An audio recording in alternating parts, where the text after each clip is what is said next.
లో ఒక మిస్టరీ ఏంటంటే, ఒకతను ఆ విమానం మొత్తం ప్రమాదాన్ని విజువలైజ్ చేసాడు. అంటే బయలుదేరడం నుంచి కూలిపోవడం దాకా. రెండవదొచ్చేటప్పటికి అందులో ఒక వ్యక్తి తప్పించుకున్నాడు. అసలు ఏం జరిగింది అన్నటువంటిది. ఇప్పుడు ఇందులో వస్తున్నటువంటి ఒక అనుమానానికి సంబంధించి ఏది ఇంకొక వ్యక్తి అందులో టెక్నికల్ ప్రాబ్లమ్స్ వచ్చినాయని ముందే నేను పసిగట్టానంటూ వీడియో చేసింది వైరల్ అవుతుంది. ఇప్పుడు వీటన్నిటి మీదన కూడా దర్యాప్తు చేస్తున్నారు.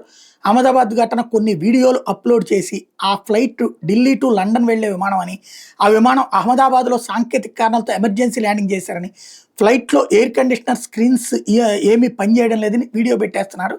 అయితే ఆ విమానంలో ప్రయాణం చేస్తూ బయటపడ్డ ఒకే ఒక్క వ్యక్తి విశ్వాస్ కుమార్. ఆయన బోర్డింగ్ పాస్ చూస్తే మన విమానం అహ్మదాబాద్ నుండి లండన్‌కి వెళ్తున్నట్టు టైం 12 గంటల 10 నిమిషాలకి బోర్డింగ్ అయ్యి 13:10కి డిపార్చర్ అయినట్టుంది. ఇక్కడ ఇంకో విషయం ఏంటంటే, ఇతను అహ్మదాబాద్‌లో ఇమ్మిగ్రేషన్ స్టాంప్ పడింది. అంటే అతను అహ్మదాబాద్‌లోనే ఫ్లైట్ ఎక్కాడు. ఆ ఫ్లైట్ ఢిల్లీ నుండి టెక్నికల్ సమస్యతో అహ్మదాబాద్‌లో ఎమర్జెన్సీ ల్యాండింగ్ చేయలేదు.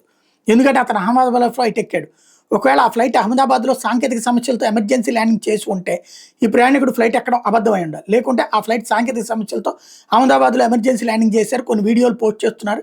అవైనా అబద్ధం అయి ఉండాలి. ఆ ఫ్లైట్ నిజంగానే Delhi to London via Ahmedabad అయితే ప్రయాణికుడు ఢిల్లీ ఇమిగ్రేషన్ వాళ్ళు ఢిల్లీలో అహ్మదాబాద్ ఒక boarding pass, Ahmedabad to London ఇంకో బోర్డింగ్ విత్ ఢిల్లీ ఇమిగ్రేషన్ స్టాంప్‌తో ఇచ్చేవాడు.